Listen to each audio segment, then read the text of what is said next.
الگ تقریر ہے، ابو حنیفہ، ابو تراب، ابو ہریرہ۔ اس کا مطلب نہیں کوئی ہریرہ کے باپ یا تراب کے باپ یا حنیفہ کے باپ امام اعظم کا کوئی بیٹا تھا یا بیٹی تھی، یہ بات نہیں۔ امام اعظم کا تو ایک ہی بیٹا تھا حماد، اور ابو ہریرہ، حضرت ابو ہریرہ، ان کا نام عبد الرحمن تھا۔ اور ہریرہ کے باپ یہ بھی نہیں، ابو کا مطلب ہوتا ہے ہریرہ والا، تراب، ابو تراب والا، ابو حنیفہ چمک والا، دمکنے والا۔ ابو کا مطلب ہوتا ہے والا، یعنی ابو کے معنی یہ ہے ابو حنیفہ چمکنے دمکنے والا۔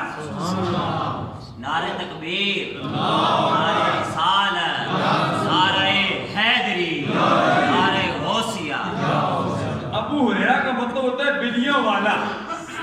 کیا مطلب؟ ایک مرتبہ آپ نے بلیاں اٹھائی ہوئی تھی، بلیوں سے بڑی محبت فرمایا کرتے تھے۔ سرکار نے فرمایا اے ابو ہریرہ، اس کے بعد صحابہ کرام نے فرمایا کہ آج کے بعد مجھے عبد الرحمن نہ کہنا، مجھے ابو ہریرہ کہا کرو۔